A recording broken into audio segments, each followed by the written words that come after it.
মহানবীর জীবন ইতিহাসের প্রধান তিনটা অংশ আছে।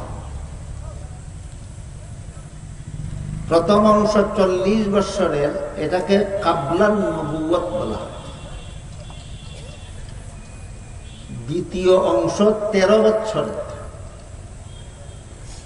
এটাকে রাসূলের মক্কি জিন্দেগি বলা হয়।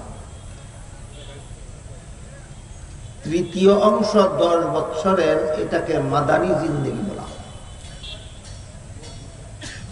সিরাতুন নবী বা মহানবীর জীবন ইতিহাসের 3টি অধ্যায়। প্রথম অধ্যায় 40 বৎসরের, এই অধ্যায়ের শিরোনাম কাবলান নবুয়ত, নবুয়তের দায়িত্ব প্রাপ্তির পূর্ববর্তী জীবন। দ্বিতীয় অংশ 13 বৎসরের, এর নাম মক্কি জিন্দেগি, নবুয়তের দায়িত্ব পাওয়ার পরবর্তী আরো 13 বৎসর মক্কায় অবস্থানকালীন জীবন ইতিহাস। তৃতীয় অংশ, তৃতীয় অধ্যায় 10 বৎসরের, মক্কা শরীফ থেকে হিজরত করে মদিনা শরীফ যাওয়ার পর সেখানে আরো 10 বৎসর জীবনযাপন করেছিলেন। আগের 40 আর মধ্যের 13, 53 আর শেষের 10, এই 63। এই 63 বৎসরের জীবন ইতিহাসকেই সিরাতুন নবী বলা হয়।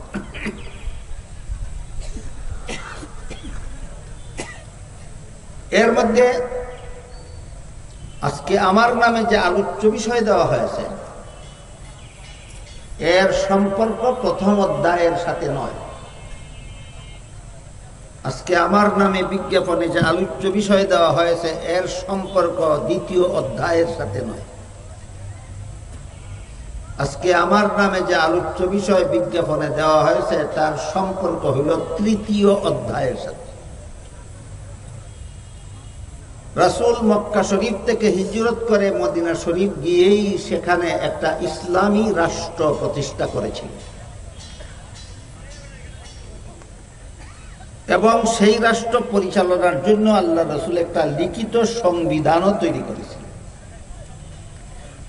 পৃথিবীর ইতিহাসে কোন দেশ শাসনের জন্য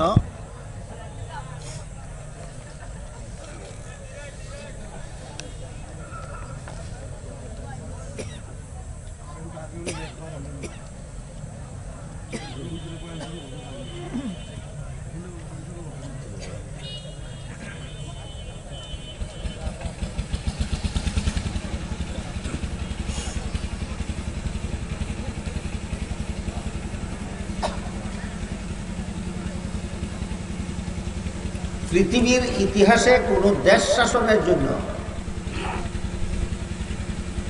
লিখিতভাবে এটাই ছিল একটা পূর্ণাঙ্গ সংবিধান। এর আগে যে সমস্ত দেশের রাজা বাদশারা দেশ শাসন করতেন, তারা হয়তো মুখস্থ কিছু নীতিমালার আলোকে দেশ শাসন করতেন, আর না হয় অবিন্যস্ত কিছু নিয়ম নীতি লিখিত আকারে লিখে রাখতেন। পরিপূর্ণ এবং বিন্যস্ত লিখিত সংবিধান রাষ্ট্র পরিচালনার জন্য সর্বপ্রথম মুহাম্মদুর রাসূলুল্লাহ তৈরি করেছেন। সিরাতুন নবীর শেষের অধ্যায়ের 10 বৎসরে আল্লাহ রাসূল একটা রাষ্ট্র প্রতিষ্ঠা করেছেন, পরিচালনার জন্য সংবিধান তৈরি করেছেন এবং 10টি বৎসর সেই রাষ্ট্রটা পরিচালনা করেছেন।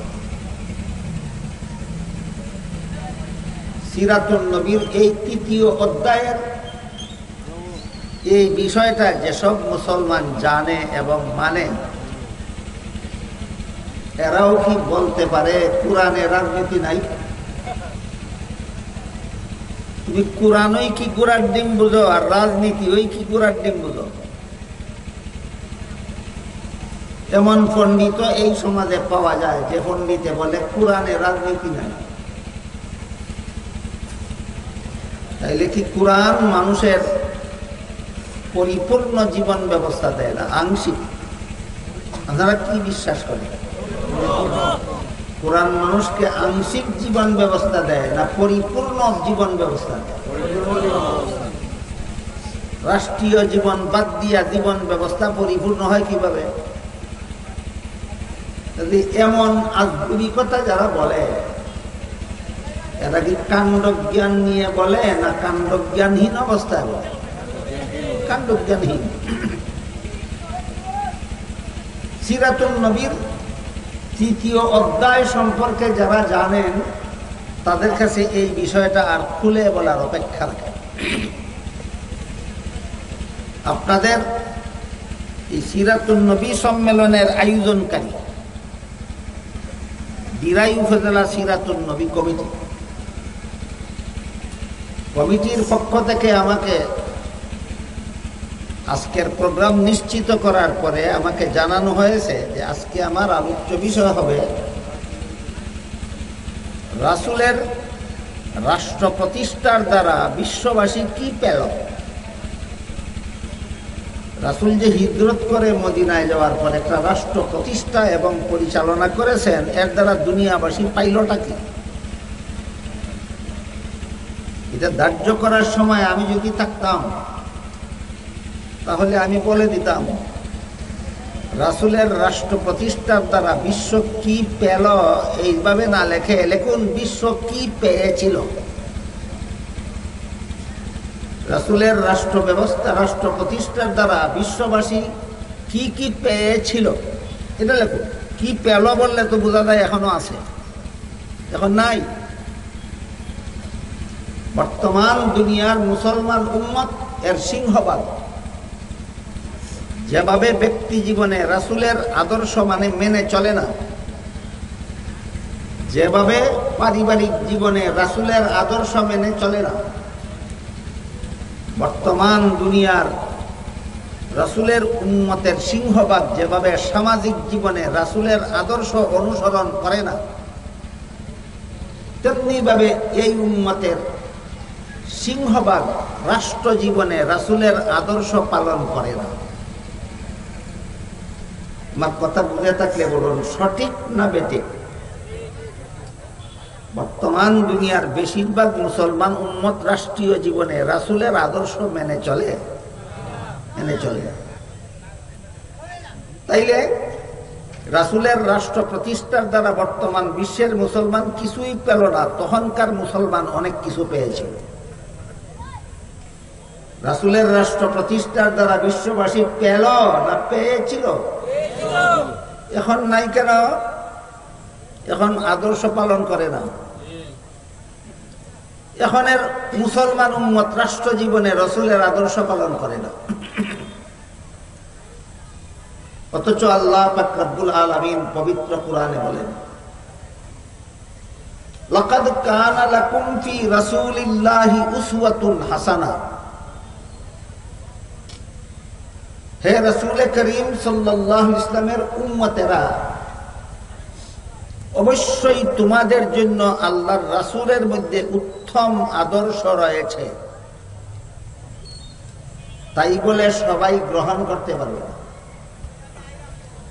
রাসূলের আদর্শ গ্রহণ করতে পারবে 3 গুণ বিশিষ্ট মুসলমানেরা। কত গুণ? 3 গুণ। 1 নম্বর গুণ হলো লিমান কানা ইয়ারজুল্লাহ, যারা আল্লাহর সন্তুষ্টি চায় এরা রাসূলের আদর্শ গ্রহণ করতে পারে।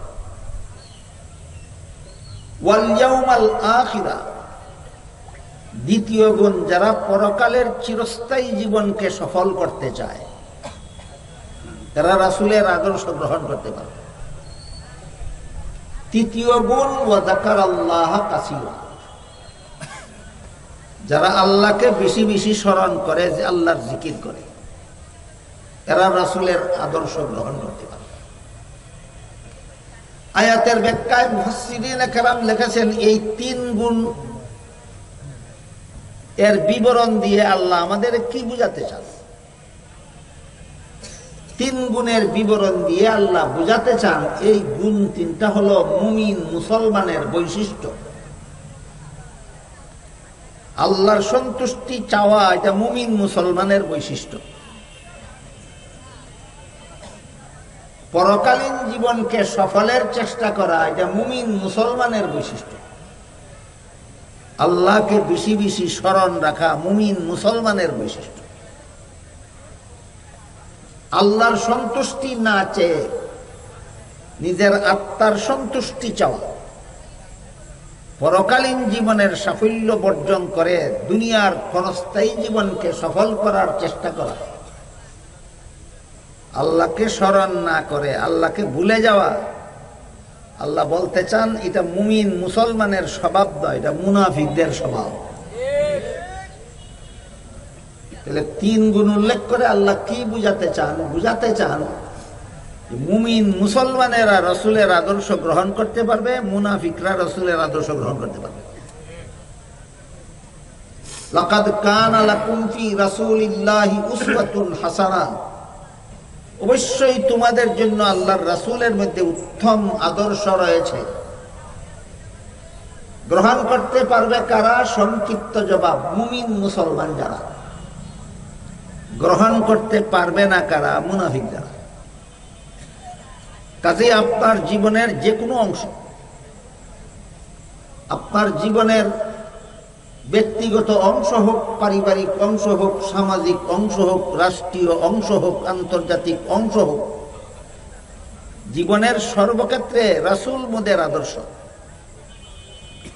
আমার ব্যক্তি জীবনে রাসূল আমার আদর্শ, আমার পারিবারিক জীবনে রাসূল আমার আদর্শ, আমার সামাজিক জীবনে রাসূল আমার আদর্শ, আমার রাষ্ট্রীয় জীবনে রাসূল আমার আদর্শ, আন্তর্জাতিক জীবনে রাসূল আমার আদর্শ। এই কথাটা যারা বরণ করে নিতে পারে তারাই মুমিন মুসলমান। এই কথা মেনে নিতে পারে না, মুসলমান দাবি করে, এরাই মুনাফিক।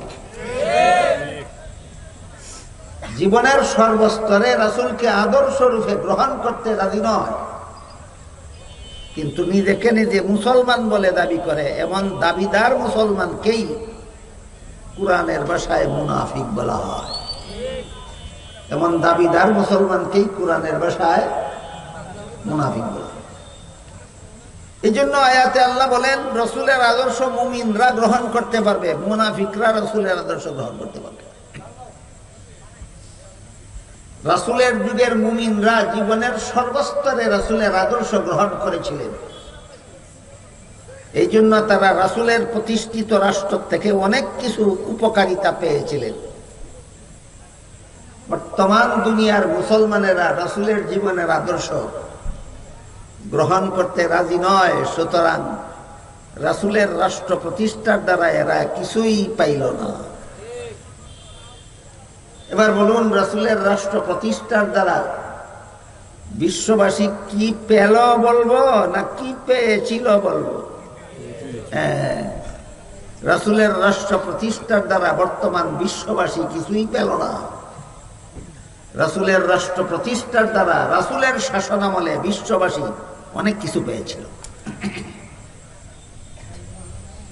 বর্তমান বিশ্ববাসী রাসূলের প্রতিষ্ঠিত রাষ্ট্রের দ্বারা, রাষ্ট্র প্রতিষ্ঠার দ্বারা কিছুই পেল না কেন? রাসূলের আদর্শের অভাবে না বিশ্ববাসী রাসূলের আদর্শ অনুসরণের অভাবে? অনুসরণের। এ মর্মে হাদিস শরীফে রাসূল করিম সাল্লাল্লাহু আলাইহি ওয়াসাল্লাম বলেন, কুল্লু উম্মতি ইয়াদখুলুনাল জান্নাতা ইল্লা মান আবা। কিলা ওয়া মান আবা ক্বালা মান আতাআনি দাখালাল জান্নাতা ওয়া মান আসানি ফাকাদ আবা। রাসূল বলেন আমার সমস্ত উম্মত জান্নাতে যাবে, কিন্তু যারা আমাকে মানে না তারা জান্নাতে যাবে। বলুন রাসূল কি বলেছেন? সমস্ত উম্মত জান্নাতে যাবে এ পর্যন্তই, না কিন্তু আছে? কিন্তু কি? যারা আমাকে মানে না তারা জান্নাতে যাবে। সাথে সাথে সাহাবায়ে কেরাম জিজ্ঞেস করলেন আপনাকে মানে না কারা? জবাবে রাসূল বললেন আমার আদর্শ অনুসরণ করে যারা আমাকে মানে তারা। আমার আদর্শ অনুসরণ করে না যারা, আমাকে মানে না তারা, এরা জান্নাতে যাবে না। তাহলে আমরা কি রাসূলের উম্মত হয়েছি? রাসূলের উম্মত মুসলমান হয়েছি? রাসূলের আদর্শ না মানার জন্য না রাসূলের আদর্শ মানার জন্য? রাসূলের আদর্শ মানার জন্য। কাজেই বর্তমান দুনিয়ার প্রায় 200 থেকে 250 কোটি মুসলমানের প্রত্যেকটি মুসলমানের ভেবে দেখা দরকার যে আমি যে রাসূলের উম্মত দাবি করি, আমি রাসূলের আদর্শ মানি কতটুকু। আল্লাহ তো বলে দিলেন রাসূলের আদর্শ যারা গ্রহণ করে না এরা সত্যিকারের মুসলমান নয়, এরা মুনাফিক। আরো বলে দিয়েছেন রাসূলের আদর্শ থেকে মুনাফিকরা কোনো উপকৃত হতে পারবে না। রাসূলের আদর্শ থেকে, জীবন আদর্শ থেকে মুমিনরা উপকৃত হবে। তাই আজ থেকে প্রায় 1500 বছর আগে রাসূল যে একটা রাষ্ট্র প্রতিষ্ঠা করেছিলেন, এই রাষ্ট্র প্রতিষ্ঠার দ্বারা তখনকার বিশ্ববাসী কি পেল বলবো না পেয়েছিল বলবো? কি পেয়েছিল এর কিছু নজির, কিছু উদাহরণ, কিছু দৃষ্টান্ত, এক্সাম্পল আমি আপনাদের সামনে তুলে ধরতে চাই। রাসূলের রাষ্ট্র প্রতিষ্ঠার দ্বারা বিশ্ববাসী কি পেয়েছিল। যা কিছু পেয়েছিল সবগুলি 1 ঘন্টায় 2 ঘন্টায় নয়, 1 রাতে 2 রাতে নয়, সারা 1 মাস পর্যন্ত বর্ণনা করতে থাকলেও রাসূলের রাষ্ট্র প্রতিষ্ঠার দ্বারা বিশ্ববাসী কি কি পেয়েছিল বলে শেষ করা যাবে না। আমি শুধু সংক্ষেপে ইঙ্গিতে কয়েকটা উদাহরণ পেশ করব আপনাদের সামনে। রাসূলের রাষ্ট্র প্রতিষ্ঠার দ্বারা তৎকালীন বিশ্ব যা কিছু পেয়েছিল এর মধ্যে একটা জিনিস পেয়েছিল আদর্শ চরিত্রবান ব্যক্তি। রাসূলের রাষ্ট্র প্রতিষ্ঠার দ্বারা বিশ্ববাসী আদর্শ চরিত্রবান ব্যক্তি পেয়েছিল। কেমন আদর্শ চরিত্রবান? এর একটি ঘটনা আপনাদের শোনাই। এক ব্যক্তি অমুসলমান ছিল, সমাজের সকল অপকর্মে লিপ্ত ছিল, সব রকমের দুর্নীতি, জালিয়াতি, অপকর্মে লিপ্ত ছিল। শেষ পর্যন্ত কলেমা পড়ে মুসলমান হয়ে গেল। রাসূলের কাছে এসে বলল, আমি অমুসলিম ছিলাম, সকল প্রকার অপকর্মে লিপ্ত ছিলাম, কলেমা পড়ে মুসলমান হয়েছি, এই সমস্ত অপকর্ম জীবনে আর করব না। তবে একটা পাপ আছে, যেই পাপটা আমার মুসলমান হওয়ার পরও করতে হবে। সব গুনাহগুলি আবার করতে হবে না? একটা মাত্র গুনাহ, একটা মাত্র গুনাহ আছে, এই গুনাহটা আমার মুসলমান হওয়ার পরও করতে হবে। রাসূল জিজ্ঞেস করলেন, যেই গুনাহটা তোমার মুসলমান হওয়ার পরও করতে হবে সেটা কোন গুনাহটা? লোকটা বলে, জিনা করার গুনাহ। মুসলমান হওয়ার আগেও আমি জিনা করেছি, মুসলমান হওয়ার পরও জিনা আমি ছাড়তে পারবো না, এটা আমার করতে হবে। আমরা কেউ হলে তো রাগান্বিত হয়ে যেতাম, তার উপর ক্ষুব্ধ হয়ে যেতাম, চটে যেতাম। কিন্তু রাসূল খুব ঠান্ডাভাবেই জিজ্ঞাসা করলেন, তোমার যে মুসলমান হওয়ার পরও জিনা করতে হবে, এই জিনাটা কি তুমি তোমার নিজের মা বোনের সাথে করবে না অন্য লোকের মা বোনের সাথে করবে? সে জবাব দেয়, না, আমার নিজের মা বোনের সাথে নয়, অন্য লোকের মা বোনের সাথে আমি জিনা করব। এবারও রাসূল খুব ঠান্ডাভাবেই তাদের জিজ্ঞাসা করলেন, তুমি যেহেতু অন্য লোকের মা বোনের সাথে জিনা করবে, কাজে অন্য লোকদের তোমার মা বোনের সাথে জিনা করার সুযোগ দিবে কিনা বলো? বলে, না, এইটা দেব না। রাসূল বলেন, কেন? তুমি যেহেতু অন্য লোকের মা বোনের সাথে জিনা করবে, তাহলে তোমার মা বোনের সাথে অন্য লোককে জিনা করতে দিবে না কেন? সে বলে, আমার প্রেস্টিজে বাধে, আমার মান ইজ্জতে আঘাত হয়। রাসূল বলেন, তোমার মা বোনের সাথে অন্য লোকে জিনা করলে যেভাবে তোমার মান ইজ্জতে আঘাত হয়, তুমি যার মা বোনের সাথে জিনা করবে তারও তো মান ইজ্জতে আঘাত হয়। তোমার মান ইজ্জতের দাম আছে, অন্য লোকের মান ইজ্জতের দাম নাই। লোকটা বলে, হুজুর ঠিকই তো বলছেন, আমি বিষয়টা এত গভীরভাবে আগে বুঝে শুনে বলিনি, আমি আবেগে বলেছি, বিবেকে নয়। আপনার কথায় আমার বিবেক জাগ্রত হয়ে গেছে। অন্য লোকের, আমার মা বোনের সাথে অন্য লোকে জিনা করলে যেভাবে তাদের মান ইজ্জত নষ্ট হয়, তেমনি ভাবে অন্য লোকের মা বোনের সাথে আমি জিনা করলে তারও তো মান ইজ্জত নষ্ট হয়। বুঝতে পারিস? কথা দিলাম জীবনে আর কোনোদিন জিনাও করব না। এই লোকটা পরবর্তী জীবনে বলে, রাসূল যেদিন বলেছিলেন অন্য লোকের মা বোনের সাথে জিনা করলে তার মান ইজ্জত নষ্ট হয়, সেদিন আমি এই কথাও বুঝেছিলাম যে ভিন্ন কোনো মহিলাকে কুদৃষ্টিতে দেখলেও তার মান ইজ্জত নষ্ট হয়। ওই লোকের কথাটা বুঝে থাকলে বলুন, অন্য লোকের মা বোনের সাথে শুধু জিনা করলেই তার মান ইজ্জত নষ্ট হয় না, তাকে কুনজরে দেখলেও মান ইজ্জত নষ্ট হয়? রাসূলের কথায় আমি বুঝতে পেরেছি কোনো ভিন্ন মহিলাকে কুনজরে দেখলেও যার মাকে যার বোনকে আমি কুনজরে দেখলাম তার মান ইজ্জত নষ্ট হয়। রাসূলের কথায় এই অনুভূতি আমার মধ্যে জাগ্রত হয়েছিল। এই কারণে রাসূল এই কথা বলার পর থেকে জীবনে আমি কোনোদিন কোনো মহিলার দিকে কুদৃষ্টিতে এক মুহূর্তের জন্য তাকাই না। কেমন চরিত্রবান লোক তৈরি হয়েছিল রসুলের যুগে, আদর্শ চরিত্রবান। কি বুঝলেন ঘটনার দ্বারা? রসুলের যুগে দুনিয়াতে কেমন চরিত্রবান তৈরি হয়েছিল, আদর্শ চরিত্রবান। রাসূলের রাষ্ট্র প্রতিষ্ঠার দ্বারা তখনকার বিশ্ববাসী কি পেয়েছিল? আদর্শ চরিত্রবান ব্যক্তি পেয়েছিল। উদাহরণের দ্বারা বুঝলেন কিনা? আশেপাশে মাইক বাজলে আমার কথা বলার ওর ব্যাঘাত হয়, তার কথা বলতে পারি না। হয়তো ওই জায়গায় যাইতে দিন, আর না কেউ গিয়ে অনুরোধ করে বন্ধ করে দিন যে ভাই তোমরা অন্যখানে গিয়ে প্রচার করো, আমাদেরকে ব্যাঘাত করে তোমরা প্রচার করবো কেন?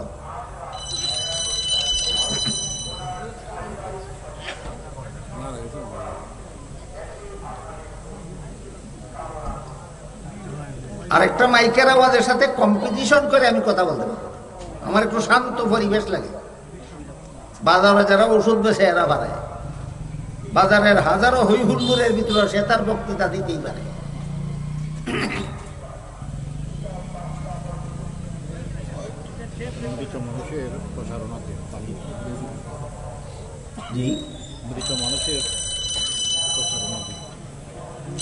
আমরা এখানে জানাই তো আমরা মাইকের মধ্যে ঘোষণা দিতাম পারি ও মুখের একজন মুর্দা মারা গেছে না, তারা হকলে মিলাতে না মাক ফিরাল্লাহ কিন্তু আকরুকা এখানে বেশি উপকার হইব না, এখানে একবার কইলে বেশি উপকার হইব। হ্যাঁ, মানুষে বালা বুঝে না, খারাপটা বুঝে।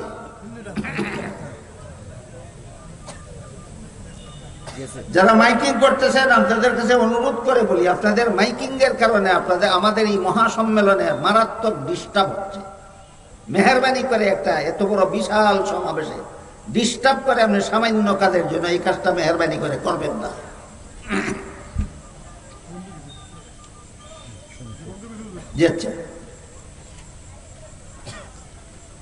এক নম্বর জবাব গেল রাসূলের রাষ্ট্র প্রতিষ্ঠার দ্বারা বিশ্ববাসী কি পেয়েছিল? আদর্শ চরিত্রবান ব্যক্তি পেয়েছিল। একটা পাইলাম কিনা? আদর্শ চরিত্রবান ব্যক্তি পেয়েছিল। দুই নম্বরে রাসূলের রাষ্ট্র প্রতিষ্ঠার দ্বারা তখনকার বিশ্ববাসী একটা দুর্নীতিমুক্ত সমাজ পেয়েছিল। কি পেয়েছিল? দুর্নীতিমুক্ত সমাজ। কেমন দুর্নীতিমুক্ত সমাজ পেয়েছিল? রাসূলের রাষ্ট্র প্রতিষ্ঠার কারণে। রাসূলের ইন্তেকালের পরে সেই রাষ্ট্রের প্রধান শাসনকর্তা হয়েছিলেন হযরত আবু বকর সিদ্দিক রাদিয়াল্লাহু আনহু। আবু বকর সিদ্দিক রাদিয়াল্লাহু আনহুর ইন্তেকালের পরে রাসূলের প্রতিষ্ঠিত রাষ্ট্রের শাসনের জন্য রাসূলের দ্বিতীয় প্রতিনিধি, বাংলা ভাষায় প্রতিনিধি বলে, কোরআন হাদিসের ভাষায় বলে খলিফা। রাসূলের প্রতিষ্ঠিত রাষ্ট্র 10 বছর রাসূল নিজেই শাসন করেছেন। রাসূলের ইন্তেকালের পরে রাসূলের পক্ষ থেকে প্রতিনিধি হইয়া সর্বপ্রথম আবু বকর এই দেশ শাসন করেছেন। আবু বকরের ইন্তেকালের পরে রাসূলের দ্বিতীয় প্রতিনিধি বা খলিফা নিযুক্ত হলেন হযরত উমর ফারুক রাদিয়াল্লাহু। কাজেই হযরত উমর হলেন রাসূলের দ্বিতীয় খলিফা। কোরআন হাদিসের ভাষায় খলিফা, বাংলায় খলিফা অর্থ কি? প্রতিনিধি। দেশ শাসনের জন্য রাসূলের পক্ষ থেকে প্রতিনিধি। হযরত উমর ফারুক রাদিয়াল্লাহু আনহু যে দেশের শাসনকর্তা নিযুক্ত হয়েছিলেন, সেই দেশটা বর্তমান বাংলাদেশের সমান, পাকিস্তানের সমান, ইন্ডিয়ার সমান নয়, বরং প্রায় অর্ধেকটা পৃথিবীর সমান ছিল। বলেন, হযরত উমর যে দেশের শাসনকর্তা নিযুক্ত হয়েছিলেন, দেশটা কত বড় ছিল? প্রায় অর্ধেকটা পৃথিবীর সমান। খুব ছোটখাটো একটা দেশের শাসনকর্তা না? বিশাল বিশাল। এত বড় দেশের শাসনকর্তা যিনি হতে পারেন দুনিয়াতে, যে কত বড় দাপটশালী আর কত বড় জাঁকজমকপূর্ণ হয়। অথচ হযরত উমর ফারুক রাদিয়াল্লাহু আনহু এত সাদা সিধা জীবন যাপন করতেন, যে সাদা সিধা জীবন যাপনের জন্য দীর্ঘ লম্বা কোনো সফরে গেলে সাথে খাওয়ার মতো রুটিও থাকতো না। লম্বা সফরে গেলে সাথে খাওয়ার মতো জোগাড় করার মতো পয়সাও থাকতো না, সাথেও থাকতো না। এইরকম এক দীর্ঘ সফরে হযরত উমর ফারুক রাদিয়াল্লাহু আনহু মরুভূমির রাস্তা দিয়ে যাচ্ছিলেন। কোথাও মরুভূমি আনি 10 মাইল, 20 মাইল, 50 মাইল, 100 মাইল হাওর, শুধু বালু আর বালু, বাড়িঘর নাই, দোকানপাট নাই, খাদ্য সংগ্রহ করার কোনো ব্যবস্থা নেই। এরকম বালুকাময় হাওরের ভিতর দিয়ে হযরত উমর যাচ্ছিলেন, সাথে তার নিজের সাথেও খাওয়ার মতো কিছু ছিল না। তেমত অবস্থায় খলিফা উমর দেখলেন মরুভূমিতে একটা রাখাল ছেলে এক পাল ছাগলের রাখালি করে। সেই রাখাল ছেলে তার পালের একটা দুধের ছাগলের দুধ দোহন করে পান করেছে। খলিফা উমর সেই রাখাল ছেলের কাছে গিয়া বললেন, রাখাল ভাই, তোমাকে দেখলাম একটা ছাগলের দুধ দোহন করে তুমি পান করেছ, দয়া করে আরেকটা ছাগলের দুধ দোহন করে আমাকে দাও, একটু পান করি, আমার পেটে বড় খিদা। সেই রাখাল ছেলে খলিফা উমরের নাম তো জানে, কিন্তু দেখে নাই কোনোদিন। যেমন আমরা ডক্টর ইউনুস সাহেবের নাম তো শুনি, সবাইকে দেখেছি, এরকমই রাখাল ছেলে খলিফা উমর নাম তো শুনে কিন্তু দেখে নাই কোনোদিন। এত সাদা সিধা দেখে কল্পনাও করতে পারলো না যে এই লোকটাই খলিফা উমর। তাই রাখাল ছেলে খলিফা উমরকে খলিফা উমর সম্বোধন করে না, বলে রাখাল, বলে মুসাফির ভাই। উমর খলিফা উমর না বলে মুসাফির ভাই বলে কেন? চিনে না? বলে মুসাফির ভাই, এই ছাগলের পালের মালিক আমি না, আমি আমার মালিকের বেতনভোগী চাকর। মাস শেষে মালিক যে নগদ টাকা দেয় সেটাও আমার বেতন। আর রাখালি করার সময় পেটে খিদা লাগলে একটা ছাগলের দুধ দোহন করে আমি পান করি, সেটাও আমার বেতন। তুমি যেহেতু আমার মালিকের বেতনভোগী চাকর না, কাজে মালিকের অনুমতি ছাড়া আমি তোমাকে এক ফোঁটা দুধও দিতে পারব। খলিফা উমর মনে মনে ভাবলেন, দুধ দিলে দিল না দিলে নাই, খিদা আমার গেলে গেল না গেলে নাই, কিন্তু আমার দেশের একটা রাখাল ছেলে মালিকের অনুমতি ছাড়া মালিকের মাল কাউকে দেয় না, এতেই আমি খুশি। কিন্তু সে কি বাস্তবিক আমানতদারির কারণে এই কথাটা বলল, নাকি আমাকে ফাঁকি দেওয়ার জন্য, আমাকে ধোঁকা দেওয়ার জন্য বলল, তাকে পরীক্ষা করতে হবে। তাই খলিফা উমর এবার রাখাল ছেলেটাকে পরীক্ষা করার জন্য বললেন, ঠিক আছে, তুমি যদি বিনামূল্যে এক ফোঁটা দুধ আমাকে না দাও, একটা দুধের ছাগল আমার কাছে উচিত মূল্যে বিক্রি করে দাও। এবার বিনামূল্যে না উচিত মূল্যে? উচিত মূল্যে বিক্রি করে দাও, তাও আমার পেটের খিদা নিবারণের ব্যবস্থা হবে। এতে তোমার একটা উপকার হবে, আমার একটা উপকার। আমার উপকার এই হবে, আমি এক্ষুনি ছাগল কিনে নিয়ে দুধ দোহন করে পান করবো, আমার খিদা নিবারণ হবে। তোমার উপকার এই হবে, মালিক যা বেতন দিবে তো দিবেই, একটা ছাগলের মূল্য তুমি বেতনের অতিরিক্ত পাবে, এটা তোমার উপকার। একটা ছাগলের মূল্য তুমি বেতনের অতিরিক্ত পাবে, এটা তোমার উপকার। রাখাল ছেলে বলল, তোমার কাছে একটা দুধের ছাগল বিক্রি করে পয়সাটা যদি আমি আত্মসাৎ করে ফেলি, মালিক যখন গুনে দেখবে পালের ছাগল একটা কম, তখন তো আমি রাখালি করি, আমাকেই জিজ্ঞেস করবে ছাগল একটা কম কেন, মালিককে কি জবাব দেব? মুসাফির লোকটা রাখাল ছেলেকে বলে, মালিককে জবাব দিবে ছাগল একটা বাঘে ধরে নিয়ে গেছে। বাঘের ছাগল ধরে নিয়ে গেলে রাখাল ছেলের ফিরাবার কোনো ক্ষমতা নাই, তোমার বিরুদ্ধে কোনো অভিযোগ চলবে না। এই কথা বলা মাত্র রাখাল ছেলে মুসাফির লোকটার উপর দারুণ ভাবে চটে গেল। বলে, এই বেটা মুসাফির, দ্বারা আমার একটা কথা শুনে যা, আমি আমার মালিকের বিশ্বস্ত চাকর, একটা ছাগল তোর কাছে বেচছে যদি আমি পয়সাটা আত্মসাৎ করি আর মালিক রে কই ছাগল বাঘে ধরে নিয়ে গেছে, শতকরা 100 ভাগ বিশ্বাস করবে আমার মালিক, আমাকে কোনো অভিযোগ দিবে না। কিন্তু তুই বল, শেষ বিচারের দিন আল্লাহ যখন জিজ্ঞাসা করবেন ছাগলটা কি করছিলি, তখন কি জবাব দেব? যেই শাসনকর্তার দেশের একটা রাখাল ছেলে এত বড় দুর্নীতিমুক্ত, সেই শাসনকর্তার আমলের বিশ্ববাসী রাসূলের প্রতিষ্ঠিত রাষ্ট্রের দ্বারা কি পেয়েছিল? তা দুর্নীতিমুক্ত সমাজ পেয়েছিল। রাসূলের প্রতিষ্ঠিত রাষ্ট্রের দ্বারা তখনকার বিশ্ববাসী কি পেয়েছিল? একটা দুর্নীতিমুক্ত সমাজ পেয়েছিল। যেমন ভাবে আমরা 17 কোটি বাঙালিরা একটা দুর্নীতিমুক্ত রাষ্ট্র পেয়েছি, একটা দুর্নীতিমুক্ত রাষ্ট্র পেয়েছি।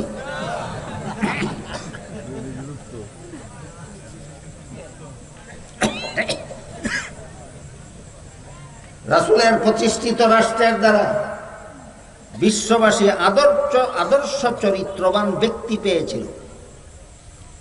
রাসূলের প্রতিষ্ঠিত রাষ্ট্রের দ্বারা তখনকার বিশ্ববাসী একটা দুর্নীতিমুক্ত সমাজ পেয়েছিল।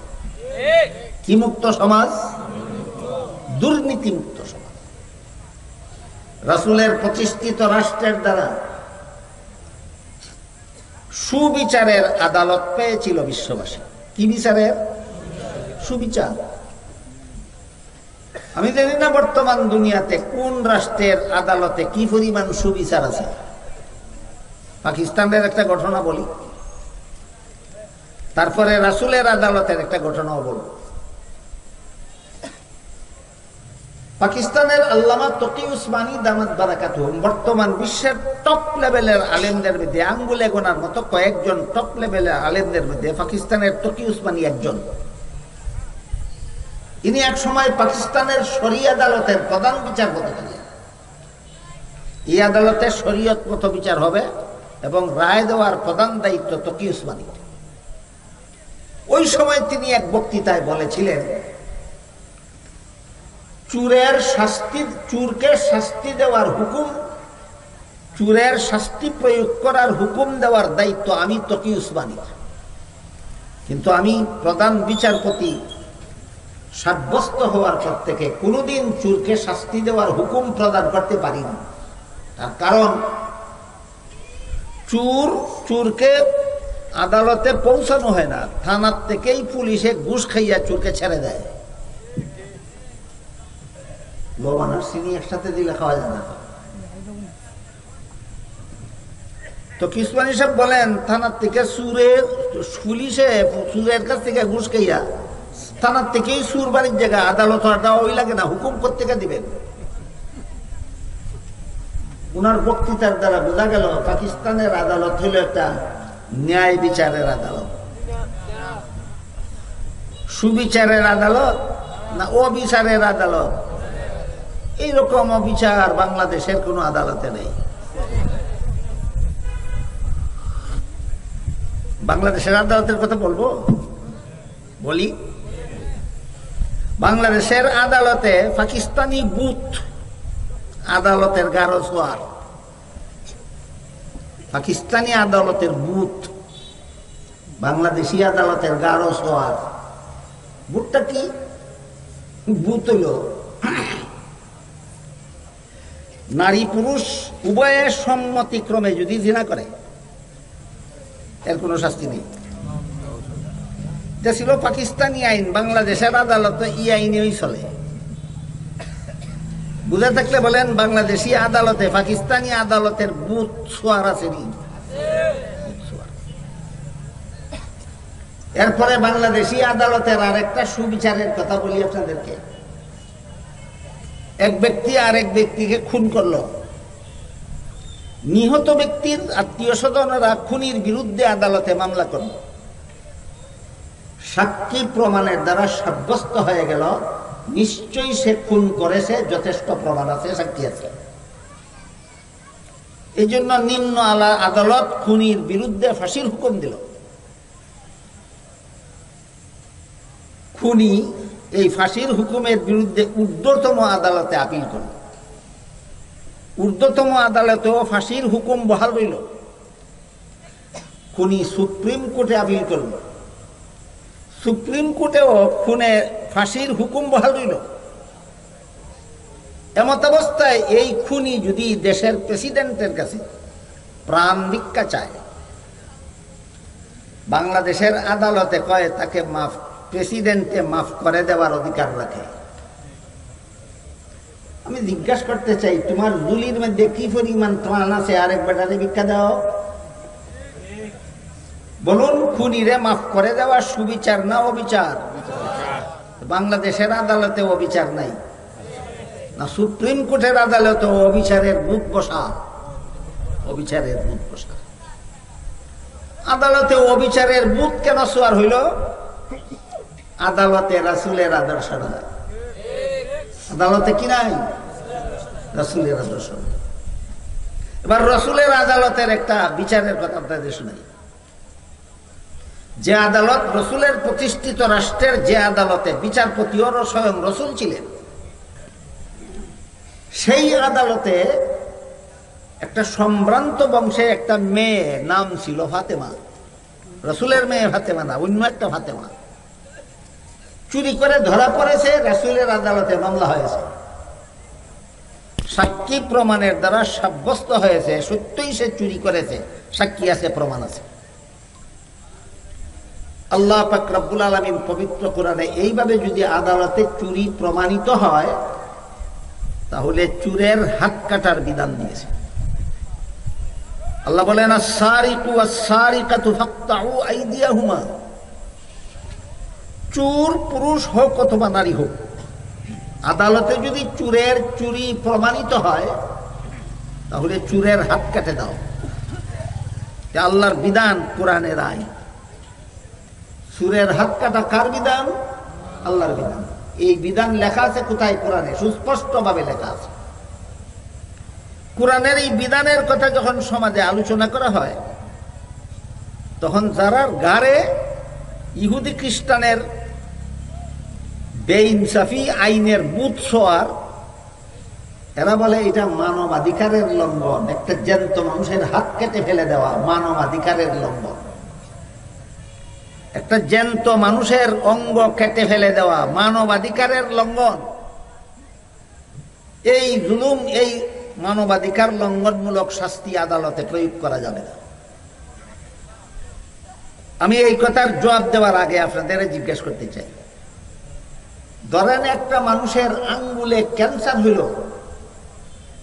হয় না? হাসপাতালের বড় ডাক্তার বলে দিলেন, তোমার এই আঙ্গুলের ক্যান্সার হাতের পাঞ্জা পর্যন্ত বিস্তৃত হয়ে গেছে, হাতের কবজি পর্যন্ত হাতটা কেটে ফেলে দিলে তোমার রক্ষা। কবজি পর্যন্ত এই ক্যান্সার আক্রান্ত হাতের কবজিটা কেটে ফেলে না দিলে এই ক্যান্সার তোমার সমস্ত শরীরে ছড়াবে, এর ফলে তুমি তোমার মরণ ছাড়া কোনো উপায় থাকবে না। তখন যদি কোনো পণ্ডিতের ঘরের পণ্ডিতে হয় হাত কেটে ফেলে দেওয়া মানবাধিকারের লঙ্ঘন, এ পণ্ডিত না বাটপার? তাহলে ডাক্তারের কথায় যদি হাত কেটে ফেলে দিতে পারো, আল্লাহর কথায় হাত কেটে ফেলে দিতে তোমার মাথায় এত ব্যথা হয় কেন? আসলেই বাটপার। খুনিরে প্রেসিডেন্টে মাফ করে দিতে পারে, অথচ আল্লাহ পাক রব্বুল আলামিন কোরআনে বলেন,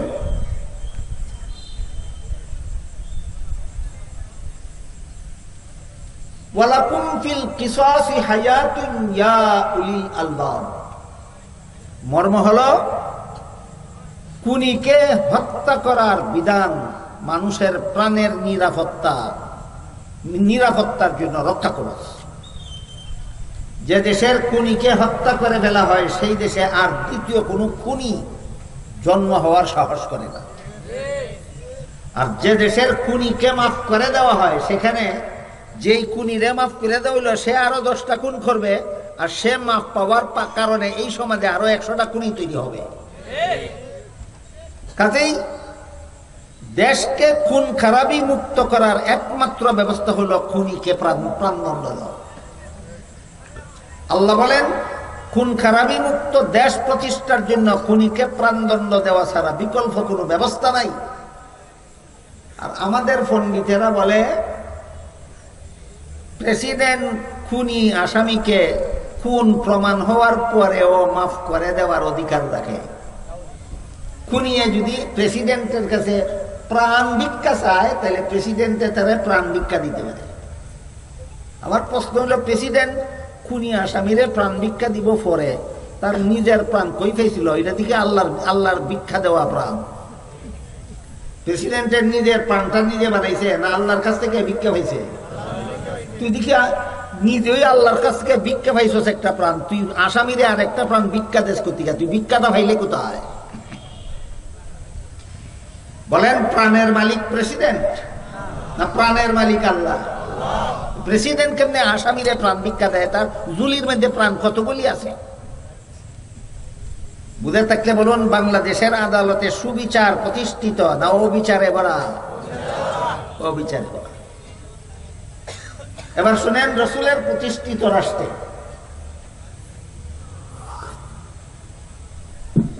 প্রতিষ্ঠিত রাষ্ট্রে ফাতেমা নামের একটা মেয়ের বিরুদ্ধে বিচার দায়ের করা হইল, চুরি করেছে। সাক্ষী প্রমাণের দ্বারা সাব্যস্ত হইল সত্যই চুরি করেছে। আল্লাহর বিধানে চুরের কি শাস্তি? হাত কাটা। কি শাস্তি? হাত কাটা। এটা মানবাধিকার লঙ্ঘন। আর হাসপাতালের ডাক্তার যখন বলে হাত কেটে ফেলে দেওয়া ছাড়া ক্যান্সার থেকে রক্ষা নাই, তখন মানবাধিকার লঙ্ঘন হয় না। আল্লাহর হুকুম মানলে মানবাধিকার লঙ্ঘন হয়, ডাক্তারের হুকুম মানলে মানবাধিকার লঙ্ঘন হয় না। বুথে ধরলে কি বুদ্ধিজীবীদেরকে এইভাবেই ধরে? বুঝেন নাই কথাটা? ডাক্তারের হুকুমে হাত কাটলে মানবাধিকার লঙ্ঘন হয় না, আল্লাহর হুকুমে হাত কাটলে মানবাধিকার লঙ্ঘন হয়। এই মানবাধিকারের ঘরের মানবাধিকার শিখছস কার কাছ থেকে? রাসূল করিম সাল্লাল্লাহু আলাইহি ওয়াসাল্লাম আল্লাহর বিধান মতো হাত কাটার হুকুম দিবেন, সাব্যস্ত হইয়া গেছে। এমন সময় কয়েকজন সাহাবায়ে কেরাম রাসূলের কাছে ওই মহিলাটাকে হাত কাটার শাস্তি রেহাই করে দেওয়ার, কিছু হ্রাস করে দেওয়ার জন্য, হালকা করে দেওয়ার জন্য সুপারিশ করলেন। কয়েকজন সাহাবা রাসূলকে বললেন, আল্লাহ রাসূল, মহিলাটা বড় সম্ভ্রান্ত বংশের মহিলা, আজকে যদি চুরির কারণে তার হাতটা কেটে দেওয়া হয়, কাটা হাতটা জীবনভর তার কলঙ্ক বয়ে চলবে যে একদিন চুরি করেছিল এই জন্য তার হাত কাটা গেছে। সম্ভ্রান্ত বংশের মহিলাটাকে অন্য কোনো লঘু শাস্তি দিয়ে হাত কেটে ফেলাটা মাফ করে দেওয়ার জন্য আমরা সুপারিশ করি। এই কথা বলার সাথে সাথে রসুলের চেহারা মোবারক লাল হয়ে, রাসূল রাগান্বিত হলে তার চেহারা লাল হয়ে যেত। এরপরে রসুল বললেন, এটা তো আরেকজনের মেয়ে ফাতেমা, আমার মেয়ে ফাতেমার যদি চুরি আদালতে সাব্যস্ত হয়, আল্লাহর বিধান পালন করতে আমার মেয়ের হাত কেটে দিতে আমি বাধ্য, মাফ করার অধিকার আমার নয়। এমন একটা অবিচারের আদালত বিশ্ববাসী পেয়েছিল রাসূল রাষ্ট্র প্রতিষ্ঠার কারণে। এমন একটা অবিচারের আদালত পেয়েছিল বিশ্ববাসী, ন্যায় বিচারের আদালত পেয়েছিল বিশ্ববাসী। কিসের কারণে? রাসূল একটা রাষ্ট্র প্রতিষ্ঠা করার কারণে।